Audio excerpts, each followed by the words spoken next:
If you want to hear more stories, please like and subscribe and leave a comment to suggest any books you'd like me to read.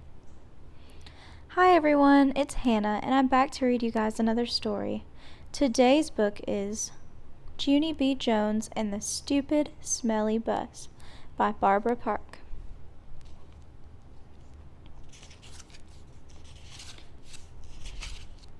Chapter 1, Meeting Ms.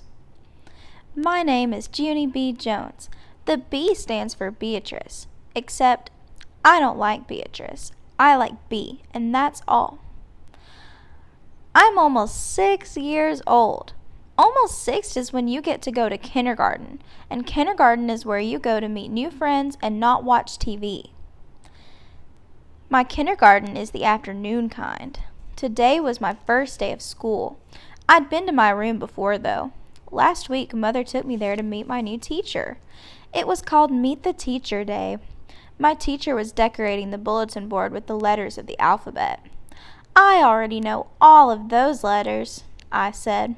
I can sing them, except I don't feel like it right now. My teacher shook my hand, only our hands didn't fit together that good. Her name was Miss... I can't remember the rest of it. Miss said that I looked cute. I know it, I said. That's because I have on my new shoes. I held my foot way high in the air. See how shiny they are? Before I put them on, I licked them. And guess what else? I said, this is my bestest hat. Grandpa Miller bought it for me. See the devil horns sticking out of the sides? Miss laughed, except I don't know why. Devil horns are supposed to be scary. Then we walked around the room and she showed me where stuff was, like the easels where we get to paint, and the shelves where the books are, and the tables where we sit and don't watch TV. One of the tables in the front of the room had a red chair. I would like to sit here, I think, I told her, but Miss said, we'll just have to wait and see, Junie. B, I said. Call me Junie B. I hollered the B part real loud so she wouldn't forget it. People are always forgetting my B. Mother rolled her eyes and looked at the ceiling. I looked up there too, but I didn't see anything. Are you going to ride the bus, Junie B? Miss asked me. I made my shoulders go up and down. I don't know. Where's it going to? My mother nodded her head and said, yes, she'll be riding the bus. That made me feel scary inside, 'cause I never rided on a bus before. Yeah, only where's it going to? I asked again. Miss sat on her desk. Then she and my mother talked some more about the bus. I tapped on Miss. Guess what? I still don't know where the bus is going to. Miss smiled and said the bus driver's name was Mr. Wu. Mr. Wu, said Mother. That's an easy name for Junie B to remember. I covered my ears and stamped my foot. Yeah, only where's the stupid smelly bus going to? Mother and Miss frowned. Frowning is when your eyebrows look grumpy. Watch yourself, Missy, said Mother. Missy's my name when I'm in trouble. I looked down at my shoes. They didn't look as shiny as they did before. Just then another mother and a boy came in, and Miss went off and talked to them instead of me. I don't know why, though. The boy was hiding behind his mother and acting very babyish. I can beat that boy up, I think. After that, my mother sat me down and explained about the bus. She said it's yellow, and it's called a school bus, and it stops at the end of my street. Then I get on it, and I sit down, and it takes me to school. And then your teacher will meet you in the parking lot, said Mother. Okay, Junie B, won't that be fun? I nodded the word yes, but inside my head, I said the word no. Chapter 2, Feeling Squeezy. I stayed scared about the bus for a whole week, and last night when my mother tucked me into bed, I still felt sickish about it. "Guess what?" I said. "I don't think I want to ride that school bus to kindergarten tomorrow." Then my mother rumpled my hair and said, "Oh, sure you do," she said. "Oh, sure I don't," I said back. Then Mother kissed me and said, "It'll be fun. You'll see. Just don't worry." I did, though. I worried very much, and I didn't sleep so good either. And this morning I felt very droopy when I got up, and my stomach was squeezy, and I couldn't eat my cereal. So I watched TV until Mother said it was time to get ready to go. Then I put on my skirt that looks like velvet and my new fuzzy pink sweater, and I ate half a tuna sandwich for lunch. After that, Mother and I walked to the corner to wait for the bus. And guess what? There was another mother and a little girl there too. The little girl had curly black hair, which is my favorite kind of head. I didn't say hello to her, though, 'cause she was from a different street. That's why. Then finally this big yellow bus came around the corner, and the brakes screeched very loud, and I had to cover my ears. Then the door opened, and the bus driver said, "Hi, I'm Mr. Wu. Hop on." Except I didn't hop on 'cause my legs didn't want to.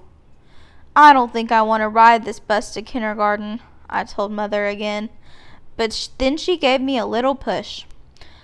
"Go on, Junie B," she said. "Mr. Wu is waiting for you. Be a big girl and get on."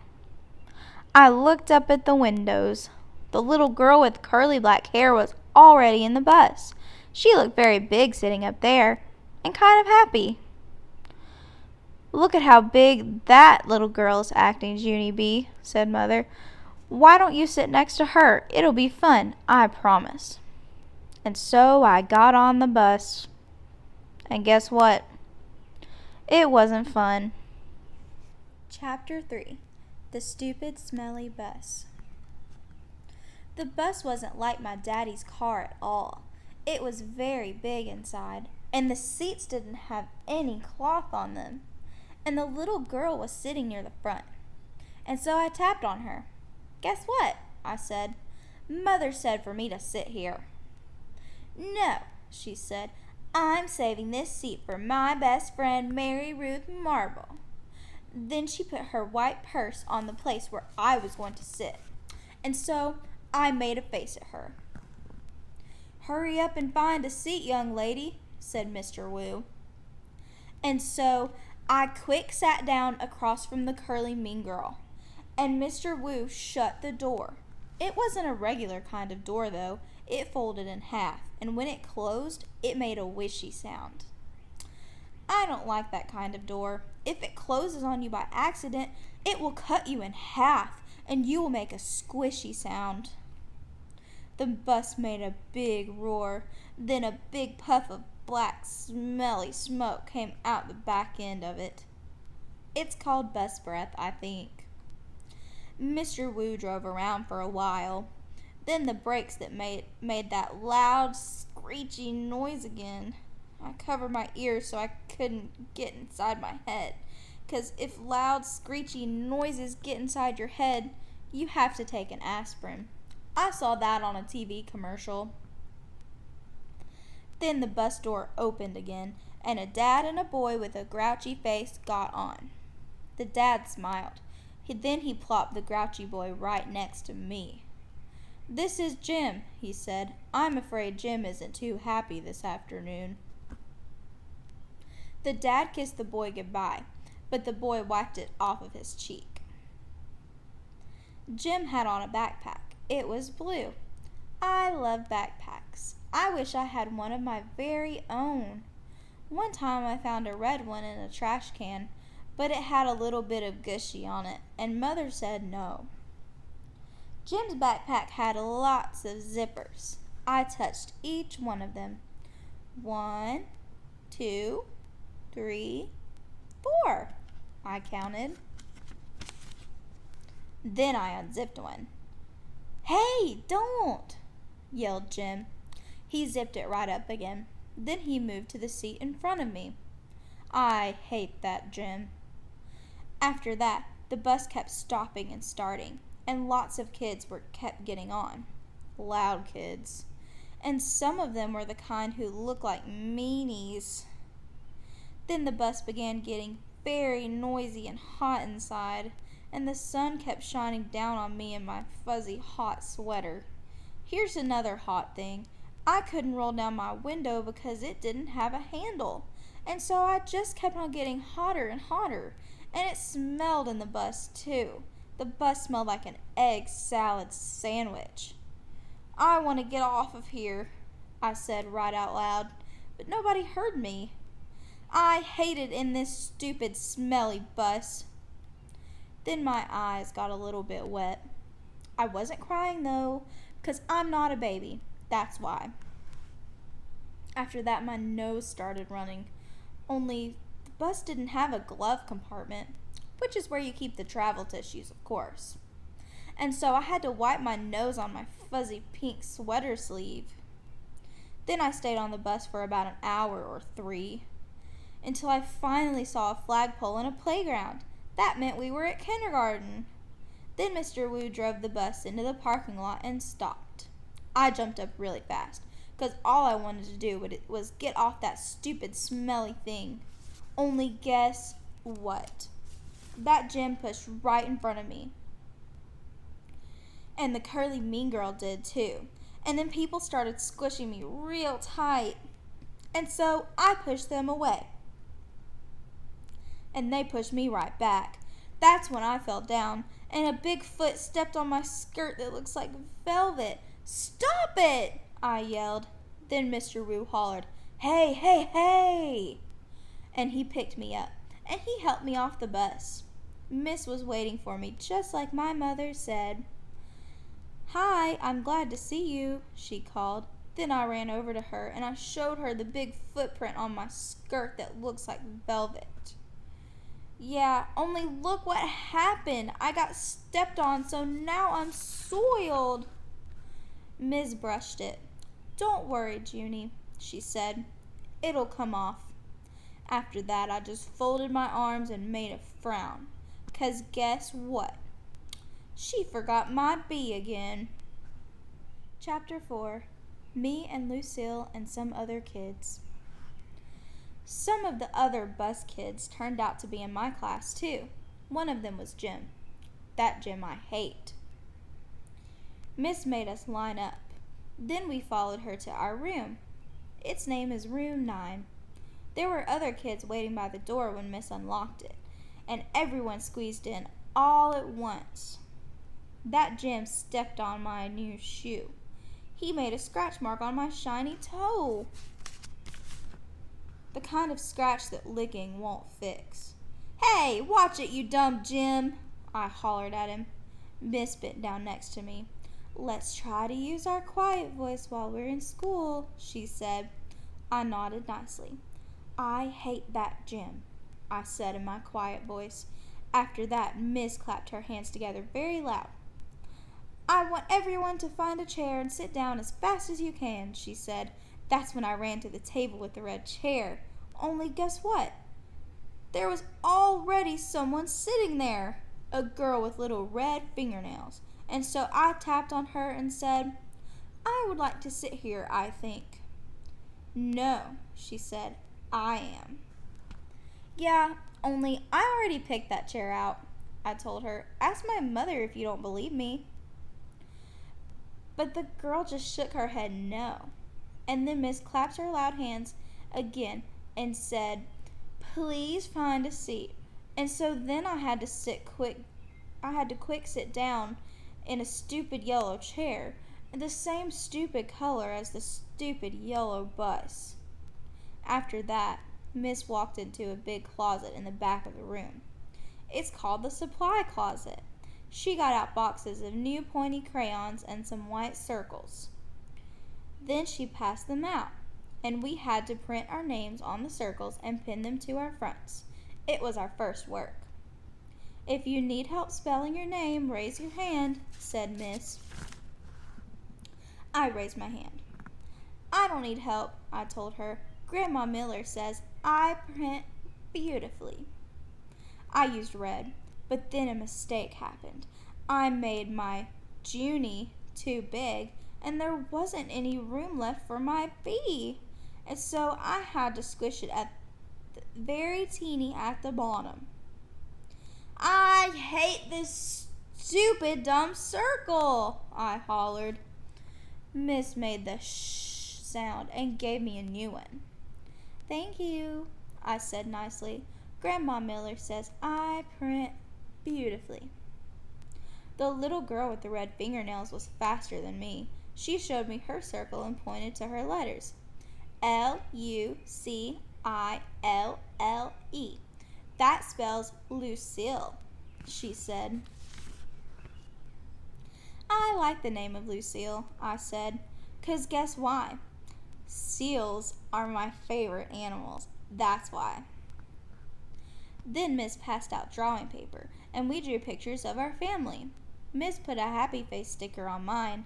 It was very good, except I made my father too teeny, and my mother's hair looked like sticks. After that, Miss took our class on a walk around the school. Everyone had to find a buddy to walk with. My buddy was Lucille, and we held hands. The boy I can beat up was right in front of us. His buddy was that Jim I hate. The first place we walked to is called the Media Center. My mother calls it a library. It's where the books are. And guess what? Books are my very favorite things in the whole world. Hey, there's a jillion of them in here, I hollered, feeling very excited. I think I love this place. The librarian bent down next to me. She said to use my quiet voice. Yeah, only guess what? Right now I just like the kind of books with the pictures, but Mother says when I get big, I'm going to like the kind with just words and also stewed tomatoes. The boy I can beat up said, shh. I made a fist at him. Then he turned around. After that, we went to the cafeteria. Cafeteria is where kids eat lunch, except not when you're in kindergarten. I said, it smells yummy in here, just like pescetti and meatballs. Then that Jim turned around and held his nose. P.U., I smell you, he said. Lucille laughed very hard, so I stopped holding her hand. The next place we went was to the nurse's office. It's very cute in that place. There are 2 little beds where you get to lie down, and 2 little blankets that are the color of plaid. Our nurse doesn't look like a nurse. She doesn't wear white clothes and white shoes. Our nurse is just a regular color. Lucille raised her hand.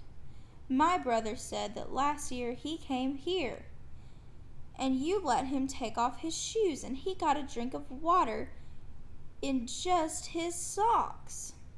That Jim turned around again. P.U., I smell your feet, he said to Lucille. This time Lucille stuck out her tongue. After that, we held hands again. Chapter 5, Principal. After we left the nurse, we went to the main office. That's where the boss of the school lives. His name is Principal. Principal is a baldy. He talked to us. Then Lucille raised her hand. My brother said last year he had to come down here and you yelled at him, and now he's not allowed to beat up kids at recess anymore. Principal kind of laughed. Then he held the door for us to leave. After that, we walked to the water fountain, and Miss let us get a drink. I didn't get a long one, though, 'cause kids kept tapping on me. Hurry up, girl, they said. Yeah, only guess what? That's not even my name, I told them. Her name is Junie Bumblebee, said Lucille. Then she laughed, but I didn't think it was a very funny joke. After that, Miss showed us where the bathrooms were. There's 2 kinds of bathrooms in our school, a boys' kind and a girls' kind. I can't go into the boys' kind, though. 'Cause no girls allowed, that's why. I tried to peek my head in there, but Ms. snapped her fingers at me. The only boy who got to go into the bathroom was the boy I can beat up. He was jiggling around very much. Then he started running all over the place, and he was holding the front of his pants. "William," said Miss, "are you having an emergency?" Then William yelled, "Yes!" and he ran right in there. The rest of us walked back to our room. I touched Lucille's fingernails. She said that her fingernail polish is named Very, Very Berry. "I would like to have my fingernails red, too," I said, "but I'm not allowed to have the kind of polish that makes them look shiny. Its name is Clear. Clear is the color of spit." "I hate clear," said Lucille. "Me too," I told her. "And also, I hate yellow, which is the color of the stupid, smelly school bus." Lucille nodded her head. "My brother said when you ride home on the bus, kids pour chocolate milk on your head." Then all of a sudden my stomach felt very squeezy again, 'cause I had to ride the bus home, that's why. Why did you have to tell me that for, Lucille?" I said, kind of grouchy. "After we got back to room 9, we did some more work. It was a game to help us learn each other's names. I learned Lucille, and also a girl named Charlotte, and another girl named Grace.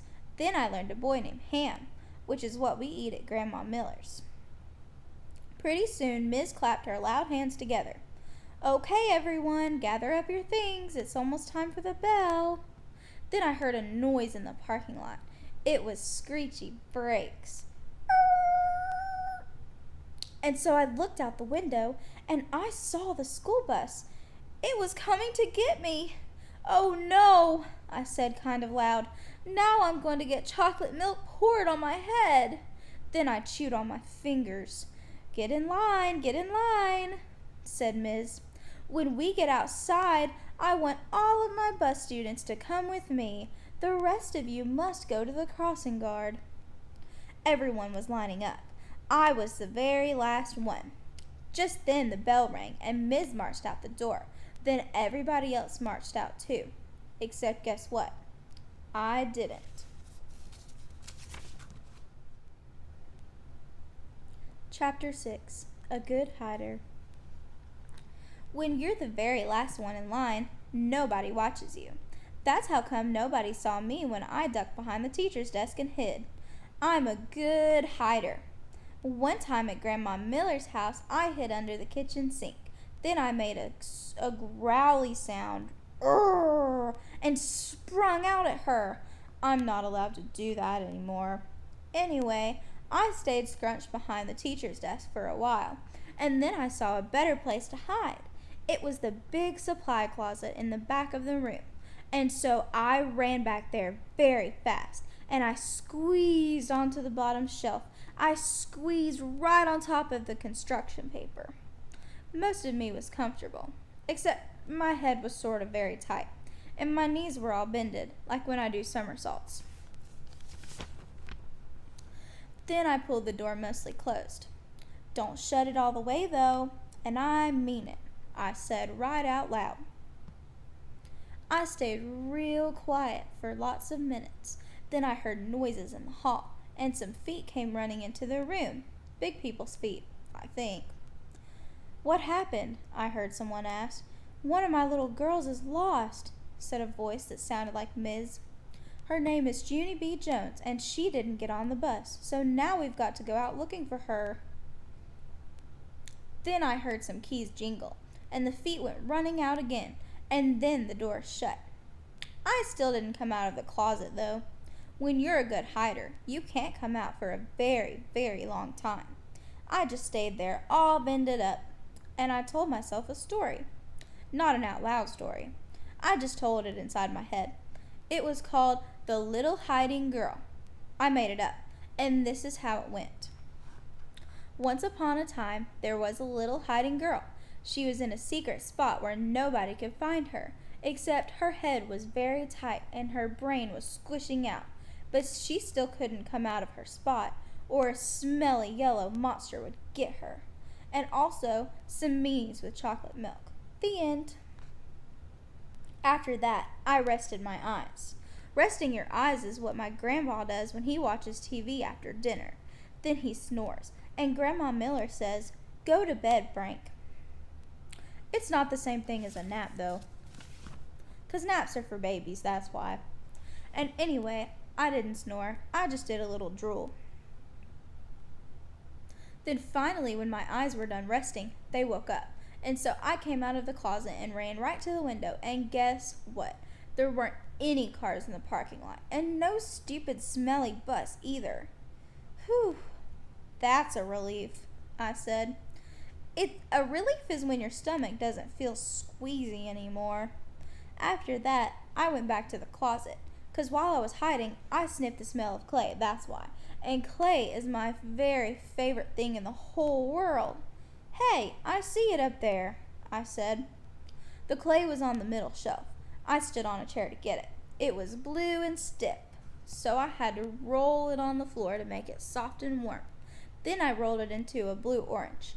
It was very beautiful, except it had some dirt and hair on it.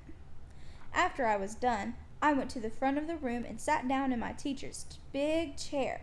I like teacher's desks very much. The drawers are so big I could fit in one, I think.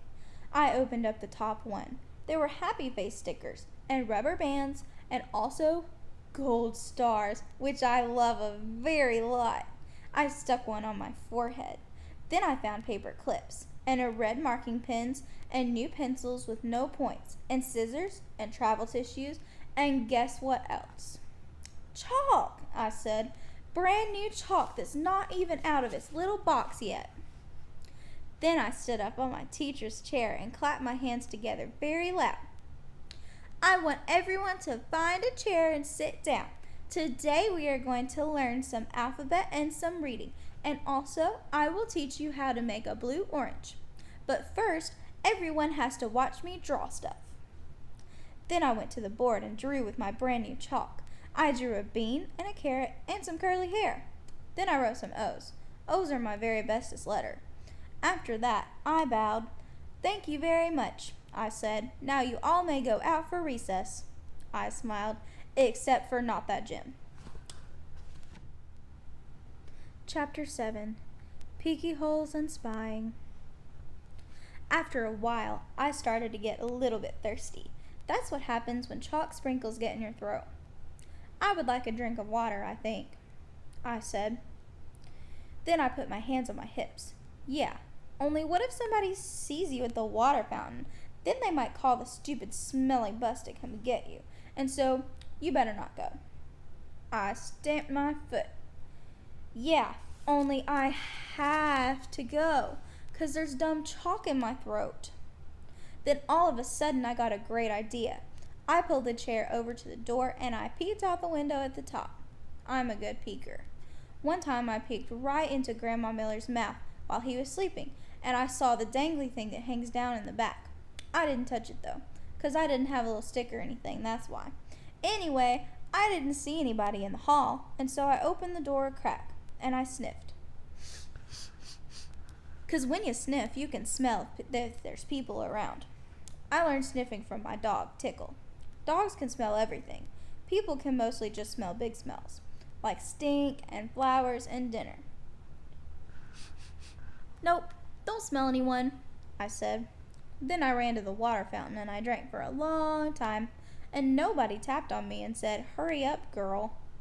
After that, I stood on my tippy toes, and I tippy-toed to the media center, 'cause I love that place, remember? And the media center is kind of like a fort. The shelves are like walls and the books are sort of like bricks, and you can move some of them around to make peeky holes. Peeky holes are what you spy out of. Then if you see somebody coming, you can make your breath really quiet, and they won't find you. I spied for a long time, but nobody came. The only people in the media center were just me and some fish. The fish in the big glass tank. I waved at them in there. Then I stirred them with a pencil. I love fish very much. I eat them for dinner with coleslaw. Just then I saw my most favorite thing in the whole world. Its name is an electric pencil sharpener, and it was sitting right on the librarian's desk. "Hey," I said, very excited. "I think I know how to work that thing." Then I looked in the desk drawer, and guess what? There were lots of brand new pencils in there, and so I sharpened them. It was funner than anything, 'cause an electric pencil sharpener makes a nice noise. And you can make pencils as teeny as you want. You just keep pushing them into the little hole, and they just keep on getting teenier and teenier. It doesn't work on crayons, though. I tried a red one. The pencil sharpener slowed way down, and it made a sound. After that, it didn't go anymore. Just then, I heard a noise. It was walking feet, and it made me scared inside, 'cause I didn't want anyone to find me, that's why. And so I squatted way down and looked through my peeky hole. Then I saw a man with a trash can. He was singing "Somewhere Over the Rainbow." That's a song I know. It's from my favorite movie, which is called The Wizard of Oz. The man with the can didn't see me. He walked down the hall. Then I heard him go outside. I stayed squatted down for a long time, but he never came back. "Whew, that was a close one," I said, and so then I ran to find a better place to hide. Chapter 8. The Dangerous Nurse's Office. Guess where I ran to? Straight to the nurse's office, of course, 'cause there's those little plaid blankets to hide under. There's other neat stuff in there, too, like a scale to weigh yourself, and a sign with a giant E and other letters. The nurse uses the sign to test your eyes. She points to the letters, and you have to yell out their names. You have to yell the E the loudest. That's how come it's so big. And guess what else I saw in the nurse's office? BandAids, that's what. I love those guys. They were on the top of the desk. And so I opened the lid, and I sniffed them. I said, 'cause BandAids smelled just like brand new beach balls. Then I dumped them out. They were the most prettiest BandAids I ever saw. They were red and blue and green, and also yellow, which is the color I hate. And they were different shapes, too. There were squares and circles, and some that were very long, which are called tangles, I think. I put the green circle on my knee. That's where I fell down on the sidewalk last week. It's mostly all better now, but if I press it very hard with my thumb, I can still make it hurt. After that, I put a blue tangle on my finger. That's where I got a splinter from the picnic table. Mother pulled it out with tweezers, but there's still some table in there, I think. Also, I put a red square on my arm. That's where Tickle scratched me, because I got him all wound up. Just then I saw the nurse's purple sweater. It was hanging on her chair. I put it on.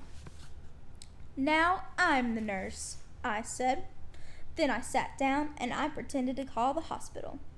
"Hello, hospital, it's me, the nurse. I need some more BandAids and some aspirins and some cherry cough drops. Only not the kind that make your mouth feel freezy. And I need some lollipops for when kids get needles. And also, I need a little stick or something in case I have to touch that dangly thing that hangs down in your throat." Then I pretended to call room 9. "Hello, Miss. Please send that Jim to my office. I have to give him a shot." Just then I saw my most favorite thing in the whole world. They were near the door, and their name is crutches. Crutches are for when you break a leg. Then the doctor puts it in a big white cast with just your piggy sticking out. And you can't walk on it. And so she gives you crutches to swing yourself. I ran over and picked them up. Then I put them under my arms. Only they were way too long for me, and I didn't swing that good. So then I got another idea. I carried them to the nurse's chair. And I climbed up there so I was real tall. And then I put the crutches under my arms, and they fitted just right. After that, I stood on the edge of the chair, and I leaned forward very slow. Except then a terrible thing happened. The chair was on wheels, and it rolled away from my feet. And I got stuck on the crutches way high in the air, and I was very dangly up there. "Hey!" I shouted. "Get me down from here!" Then I wiggled around, and one of the crutches slipped, and I came crashing down, and I banged my head on the desk. "Ow!" I yelled. "Ow, ow, ow!" Then I picked the phone up again. "I quit this stupid job," I said. Then I ran out of there really fast, because the nurse's office is a dangerous place, and crutches aren't my favorite thing. Chapter 9. Zooming Speedy Fast. I like running inside the school. It's funner than running inside your house. In school, you can zoom with your arms out like a jet plane, and you don't knock over the furniture. And also, the head doesn't get broken off your mother's bird statue, which used to be a blue jay, I think. I zoomed straight to the cafeteria, because there's lots of tables to hide under in that place. Only when I tried to open the door, it was all locked up. And so then I ran to another room across the hall, only that stupid door was locked too. "Hey, who did all this dumb locking?" I asked. Then I started jiggling up and down, because I was having a bit of a problem, that's why, the kind of problem that's personal, and it's about going to the potty. And so all of a sudden I had to run down the hall speedy quick, right to the girls' bathroom. Only guess what? When I got there, that stupid door wouldn't open either. And so I kicked it, and I hanged on the handle, because I weighed 37. "Open up and I mean it," I yelled. But the door kept on staying shut. "It's emergency!" I shouted. Then all of a sudden, I remembered about the boy that I can beat up, because he had emergency too, and he got to go into the boys' bathroom. And so I zoomed across the hall, and I pulled on the boys' bathroom door, but that dumb thing was locked too. "Stupid, stupid doors!" I hollered. After that, I started to jiggle up and down very fast. "Oh no, now I'm going to have an accident on my skirt that looks like velvet." Only just then I remembered something else about emergencies, because Mother told me what to do if I ever needed help, and its name is call 911. And so then I ran back to the dangerous nurse's office, because that's where the phone was, of course. And then I picked it up, and I pushed the 9 and the 1 and another 1. "Help! This is emergency!" I yelled. "All the doors are locked in this place, and now I'm going to have a terrible accident." Then I heard a voice on the other end. She said for me to calm down. "Yeah, only I can't, because I'm in big trouble, and I'm all by myself, and I need help real bad." Then the lady said to calm down again, except for I couldn't stand still, and so I just hung up and ran right out of there. And I just kept running and running till I got to the big doors at the end of the hall, and then I run right outside, because maybe there might be a little toilet out there or something. Except I didn't see one. All I could hear was sirens. Loud sirens were all over the place, and they kept on getting closer and closer. And then a big green fire truck came zooming right around the corner, and a white police car, and a fast red ambulance. And guess what else? They turned right into the school parking lot. And so I stopped jiggling for a second, and I sniffed the air. Only I couldn't smell any smoke. Then I heard a grouchy voice. "Hey, hold it, Missy," it yelled. And I got very scared inside, 'cause Missy's my name when I get in trouble. I turned around. It was the man with the can, and he was running at me. "Hold it right there," he hollered again, and then I started to cry. "Yeah, only that's the trouble. I can't hold it," I said. "I already hold it all I can, and now I'm having an emergency, and all the bathrooms are locked, and now I'm going to have an accident very quick." And then the man with the can didn't look so grouchy anymore. "Well, why didn't you say so, sis?" he said. Then he pulled a big bunch of keys out of his pocket, and he grabbed my hand, and then him and me zoomed back into the school speedy fast. Chapter 10. Me and That Grace. The man with the can unlocked the girls' bathroom for me, and I ran right in there. And guess what? I made it, that's what. I didn't have an accident on my skirt that looks like velvet. "Whew, that was a close one," I said. Then I washed my hands at the sink, and I looked in the mirror, and the gold star was still on my forehead. It looked very beautiful up there. After that, I went into the hall, and the man with the can bended down to me. "Everything okay, sis?" he said. And so I nodded my head, and I said, "I holded it," I said, very happy. Then all of a sudden there were lots of people running at us. There were firemen and policemen, and there was a tall lady rolling a bed on wheels. "Hey," I said to the man with the can, "what happened? Did somebody get run over in there or something?" And then I saw Ms. and Principal and Mother, and they were running at us too. And then Mother bended down and hugged me very tight. After that, everyone started talking at once, and nobody was using their quiet voices, and nobody was smiling either. Principal started asking me a jillion questions. Mostly they were questions about hiding in the supply closet. "I'm a good hider," I told him. Principal acted a little grumpy.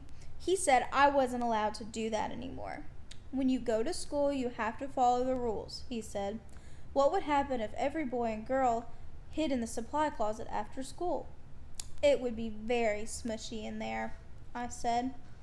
Then he made his eyes frowny. "But we wouldn't know where anyone was, would we?" he said. "Yes," I said. "We would all be in the supply closet." Then Principal looked up at the ceiling, and I looked up too, but I didn't see anything again. After that, Mother looked at my BandAids. "Did you hurt yourself?" she asked.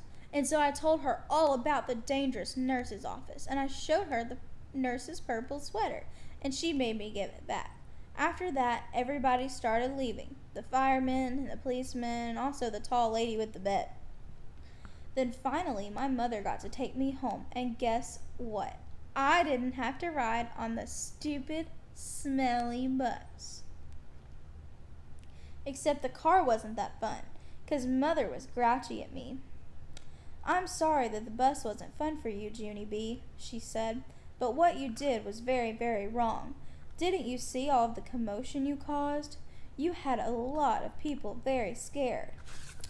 "Yes, but I didn't want chocolate milk poured on my head," I explained to her. "That's not going to happen," growled Mother. "And you can't just suddenly decide for yourself not to ride the bus. Hundreds of kids ride buses every day, and if they can do it, so can you." Then my eyes got wet again. "Yeah, but there's meanies on that thing," I said all sniffly. Then Mother stopped being so growly. "What if you had a friend to ride with?" she said. "Your teacher told me there's a girl in your class who will be riding the bus for the first time tomorrow. Maybe you could sit together. How would you like that?" I made my shoulders go up and down. "Her name is Grace," said Mother. "Grace?" I said. "Hey, I know that Grace. I learned her today." And so when we got home, Mother called that Grace's mother, and then they talked. And then me and that Grace talked too. I said hi, and then she said hi. And then she said she would sit with me. And so tomorrow, I get to take my little red purse on the bus, and I get to put it on the seat next to me so nobody will sit there. Nobody except for that Grace, of course. And then she and me might get to be buddies. And then we can hold hands, just like me and Lucille. I will like that, I think. And guess what else? Tomorrow, I think I might like a yellow a little bit too.